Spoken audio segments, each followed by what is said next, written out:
नमस्कार, स्वागत है आपका आपके अपने ही यूट्यूब चैनल कर्मवीर में। आज की इस वीडियो में हम बात करेंगे वीमो कोटा के अंदर जो आप पढ़ाई करते हैं उसमें जो असाइनमेंट्स बनते हैं उसे लेकर। तो पहले आपको मैं बताता हूँ असाइनमेंट किन किन कोर्सेज में बनते हैं, इसे लेकर भी बहुत सारे विद्यार्थियों में दुविधा रहती है। जो सर्टिफिकेट कोर्स है वो डिप्लोमा कोर्स है, उनमें असाइनमेंट नहीं होते हैं। जो बैचलर डिग्री यानी स्नातक है और स्नातकोत्तर जैसे बीए है, बीएससी है, बीएलआईएस है या एक बीजे उनमें होता है। और एमए है, एमएससी वगैरह उनमें होता है। जो डिप्लोमा में नहीं होता है, बाकी डिग्री वगैरह में मास्टर डिग्री है उसमें असाइनमेंट्स होते हैं। ये हो गई किस में होता है किस में नहीं होता है। अब असाइनमेंट्स हमें कहाँ पर मिलेंगे वो आपको बताता हूँ।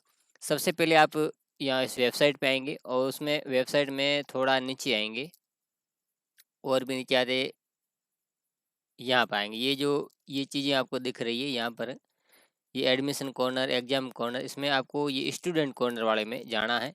वो थोड़ा नीचे जाएंगे तब ये चीज़ आपको स्टूडेंट वन व्यू में भी मिलेगी और असाइनमेंट यहाँ भी मिलेगी। अब स्टूडेंट वन व्यू जाओगे तो उसमें आपको 2-3 स्टेप और लेने पड़ेंगे, तब जाके आपको वहाँ असाइनमेंट वहाँ भेजेगा। तो उससे अच्छा कि सीधा आप यहाँ पर असाइनमेंट पे क्लिक कर दीजिए। जैसे ही आप यहाँ असाइनमेंट पे क्लिक करेंगे तो असाइनमेंट वाला जो पेज है वो पेज खुल जाएगा। उस पेज में अब हम अपना जो सेशन है वो चुनेंगे और अपना कोर्स चुनेंगे और उस अपने कोर्स का वो जो असाइनमेंट है वो मिल जाएगा। और नीचे ये यहाँ से आप अपने अपने कोर्सेज की किताबें वगैरह वो आप यहाँ पर डाउनलोड कर सकते हैं। और बैंक चालान वगैरह बहुत सारी चीज़ें यहाँ पर अलग से संबंधित है, एग्जाम से संबंधित सारी चीज़ें इसमें दी हुई पड़ी है। यहाँ पर ये पेज खुलेगा असाइनमेंट वाला, यहाँ सेशन आएगा। सेशन में आप क्लिक करेंगे तो अभी लेटेस्ट आप अभी वर्तमान में 24-25 जो सेशन अभी वर्तमान वाला चल रहा है, या किसी के पिछले कोई अगर बकाया तो यहाँ से आप चुन सकते हैं। लेकिन अभी वाला ये सेशन ये 24-25 चल रहा है, इसके ऊपर आप जैसे क्लिक करेंगे तो 24-25 के सारे जो कोर्सेज के हैं जो जो अपलोड है वो आपको मिल जाएंगे। इसमें कुछ ही कोर्सेज के हैं तो आप क्या करेंगे, इससे ये पिछला वाला वो ले लेंगे। तो उसमें सारे कोर्सेज की आपको अब इसमें आपको कोर्स जैसे ये मास्टर ऑफ सोशल वर्क है, master of arts political science previous के है, या थर्ड ईयर के है, बैचलर ऑफ कंप्यूटर एप्लीकेशन यानी बीसीए पार्ट थर्ड के। आप अपना जो कोर्स है वो इसमें आप सेलेक्ट करेंगे एक ढूंढ के और फिर आप उसका असाइनमेंट है वो डाउनलोड कर सकते हैं। जैसे ये बीए पार्ट फर्स्ट ईयर के, ये सेकंड ईयर के, और सामने यहाँ पे आप क्लिक करेंगे तो डाउनलोड हो जाएगा। तो मैं आपको एक असाइनमेंट आपको डाउनलोड करके उसमें क्या क्या भरना होता है वो सारा आपको मैं बता देता हूँ। मेरे साथ जो जुड़ी जो ज़्यादातर जो लाइब्रेरी साइंस की है, तो मैं लाइब्रेरी साइंस का ही एक असाइनमेंट डाउनलोड करूँगा, उससे आपको बताऊँगा। तो ये जैसे है बिलिस का है तो इसके ऊपर आप जैसे क्लिक करेंगे तो ये फाइल आपकी डाउनलोड हो जाएगी। और फाइल इस तरह से ये डाउनलोड हो रही है और इसको मोबाइल में डायरेक्ट खुल जाती है। इसमें कंप्यूटर में डाउनलोड करना पड़ता है। इसको मैं डाउनलोड करता हूँ और फिर खोल के आपको बताता हूँ। किसी भी कोर्स का जो असाइनमेंट इस तरीका होता है, जैसे मैंने ये लाइब्रेरी साइंस का खोला है तो वो होता इसी तरीके का ही है।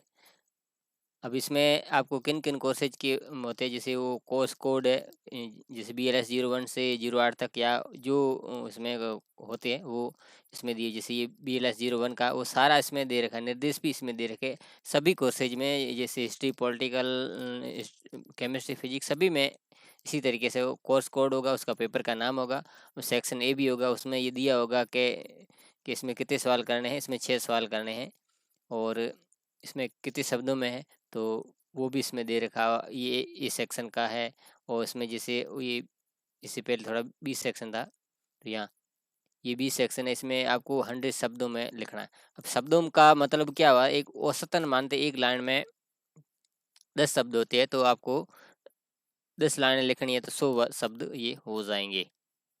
ये अब इनमें से जैसे ये 6 सवाल है, 6 सवाल में आपको कोई 4 सवाल करने जो आपको अच्छे से आते हो। और जो सी सेक्शन होता है उसमें 4 सवाल होंगे, उसमें से कोई भी 2 सवाल आपको करना है। वही 400 शब्दों में, 400 शब्दों का मतलब लगभग 40 लाइन, 40-45 40-45 लाइन आप, तो इसी तरीके से आप ये इसमें दिए हुए हैं। ये सवाल के आंसर आपको किताबों में सारे आपको मिल जाएंगे, कहीं आपको कुछ दिक्कत की बात नहीं है। अब और क्या करना पड़ेगा इसमें? अब इसके लिए क्या करना पड़ेगा, आपको बाजार से कुछ फाइलें लानी पड़ेगी। फाइलें कैसी होनी चाहिए वो मैं आपको बता देता हूँ। आप जब मार्केट में जाएंगे तो बहुत सारी फाइलें मिलती है, और उनमें से आपको इस तरह की फाइल लेनी है, कागज़ वाली फाइल लेनी है, A4 साइज की फाइल लेनी है। ध्यान रखना, यूनिवर्सिटी के द्वारा जो असाइनमेंट को आदेश हुए थे उसमें ये इस तरह की जो प्लास्टिक की फाइल है, प्लास्टिक की फाइल अलाउ नहीं है। तो इसलिए आप कागज़ की फाइल बाज़ार में सस्ते से सस्ती जो भी फाइल आपको मिल रही हो, 5 से 10 रुपये एक फ़ाइल, वो आप आराम से बाज़ार में ले सकते हैं। आपके जितने पेपर है उतनी फाइलें आप ले सकते हो। हल्के से हल्की लेना, ज़्यादा कोई खर्चा करने की ज़रूरत नहीं है। और इसके साथ आपको वो पेजेज भी लेने पड़ेंगे। पेजेज कैसे होने चाहिए वो मैं आपको बता देता हूँ।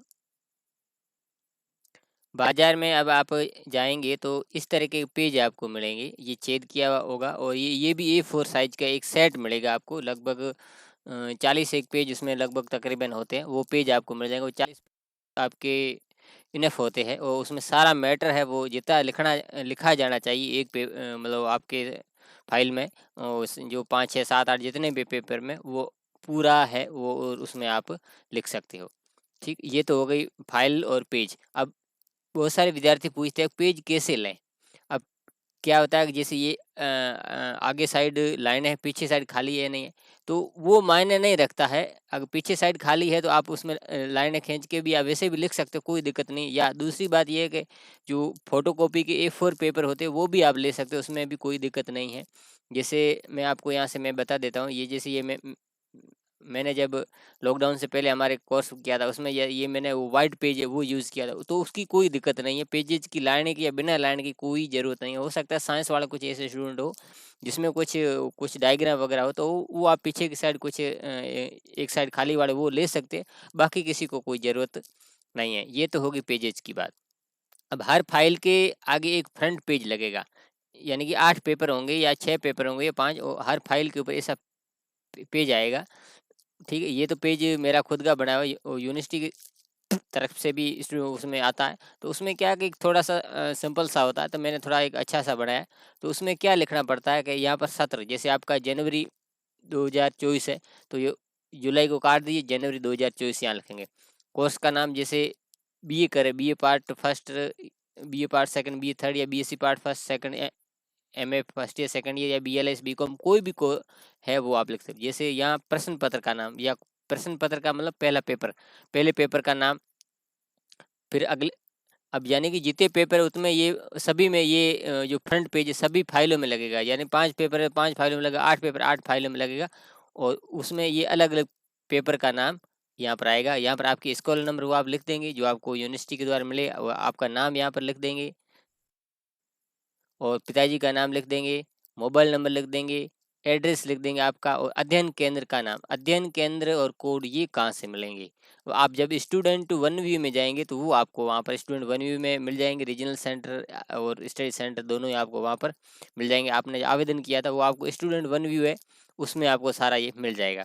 और रीजनल सेंटर आपका जोधपुर है, उदयपुर है, भरतपुर है, कोई भी है वो आप यहाँ से लिख सकते हो। जमा करने की तारीख जिस तारीख को आप जमा कर रहे हो वो तारीख यहाँ पर लिख सकते हो। तो ये तो नॉर्मली बात है। आपको ये फ्रंट पेज हर, जैसे ये जो पहला BLS 01 का है, या जो भी है HI 01 का होगा, या MAHD 01 का कोई होगा, उसमें 8-10 जो भी पेज होंगे इस सभी में ये लगेगा। उसके बाद ये, और ये इसको पूरा एक फाइल के अंदर अटैच कर देंगे।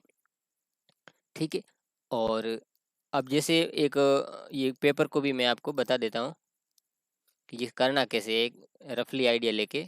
जैसे इसमें ये आपने BLS 01 लगा दिया, और जैसे एक सवाल सार्वजनिक पुस्तकालय की परिभाषा बताइए, तो ये मेरा पुराना है, इसमें भी अब ये कुछ नहीं है, ये सवाल सेम है। यहाँ ये पहले 4 नंबर पे था, अब 1 नंबर पे था, अब 4 नंबर पे कर दिया। अब ये सार्वजनिक पुस्तकालय की परिभाषा कैसे लिखनी है, तो सार्वजनिक पुस्तकालय वह पुस्तकालय है जो किसी स्थान अथवा क्षेत्र में रहने वाले नागरिकों को बिना किसी भेदभाव के पुस्तकालय सेवा प्रदान करता है। सिंपल सी परिभाषा 2 या 3 लाइन में जो बनती है वो आप इस तरीके से लिखेंगे। और अगला सवाल, जैसे ये नेस्डोक की स्थापना किस वर्ष हुई, तो नेस्डोक की स्थापना, ये आप ये तारीख याद हो, तारीख लिख सकते हो, और सन याद हो तो ये किताब में सीधा दिया हुआ पड़ा है, आप वहाँ से इस तरीके से लिख सकते, सवाल भी लिख सकते हो। और जैसे संघ सूची का अर्थ बताइए, तो ये संघ सूची का अर्थ भी यहाँ पर इस तरीके से, जिस किसी प्रदेश, क्षेत्र अथवा संपूर्ण देश के पुस्तकालयों की ये संपूर्ण सूची होती है, उसे संघ सूची कहते हैं, इस तरीके से। तो इसमें जितने 6 जो सवाल थे 6 ही कर दिए है। अब अगला जो जैसे बी सेक्शन इसका था, तो उस बी सेक्शन को भी हम लेके चलते हैं। अब ये बी सेक्शन में आपको 100 शब्दों में लिखना है। अब देखो कि किस तरीके से लिखा गया है, वो आपको एक आइडिया बता देता हूँ। अब जैसे ये शैक्षणिक पुस्तकालयों के उद्देश्य अब 4 लिखने हैं, तो इसमें कौन सा सवाल किया गया है, पुस्तकालय के विधान और कारक, ये सवाल, हाँ ये पुस्तकालय के विधान और कारक। अब ये है कि ये जो हमने किया है, तो उसमें ये जुलाई 20 का है और ये जनवरी 24 का। सवाल लगभग वही है, लेकिन क्रमांक बदल दिया गया। ये जैसे सवाल ये पहले था 5 पे दे दिया, उसमें कोई दिक्कत नहीं है। तो उसको किस तरीके से लिखा जाएगा, तो ये सवाल लिखेंगे, और डॉक्टर एक्स आर रंगनाथन ने पुस्तकालय जो अधिनियम के कारक निम्नलिखित बताए हैं, अनिवार्य कारक और वांछनीय कारक, अनिवार्य कारक के बारे में आप लिखेंगे, और उसके बारे में जो जो पॉइंट्स बनते हैं वो आप अंडरलाइन करते हुए लिखेंगे। अब इसमें लिखने के लिए आप ब्लू या जो ब्लैक यानी नीली और काली स्याही दोनों का यूज कर सकते हैं, या दोनों में से कोई एक यूज कर सकते हैं, अंडरलाइन कर सकते हैं। जितना आप बढ़िया अपनी तरफ से, ज़्यादा कोई विशेष खर्चा ज़्यादा नहीं करना है कि कलर वलर करना, ऐसा कुछ नहीं है। और ये इस तरीके से पॉइंट वार जितना आप लिखेंगे वो बढ़िया, यानी कि परीक्षा में भी इसी तरीके से आपको लिखना है, असाइनमेंट में, और ये सेम टू सेम सवाल आपके परीक्षा में आ जाते हैं। अब ये शैक्षणिक पुस्तकालयों के उद्देश्य ये सारे इस तरीके से लिखे जाते हैं। जैसे एक ये सवाल है, जैसे शैक्षणिक पुस्तकालयों के उद्देश्य बताइए, तो उसमें इस तरह से का आपको पॉइंट वार चीज़ें बिल्कुल सार सर्बित चीज़ें आप इसमें ये लेके, जो ये सारी जो किताब में से ही देख कर ये बनाए गए हैं, तो फिर उसमें कुछ ये पॉइंट वार तो इस तरह से तो लिखा हुआ भी अच्छा लगता है, और इस तरह परीक्षा में लिखना है। तो अब आप देखेंगे ये 100 शब्दों में था, तो एक पेज में लगभग आ गया 100 या 200 जो भी शब्द थे। तो जितना चाहा गया, जितना पूछा गया उतना ही लिखना, फालतू की कोई चीज़ इसमें लिखनी नहीं, चाहे असाइनमेंट हो चाहे एग्जाम हो।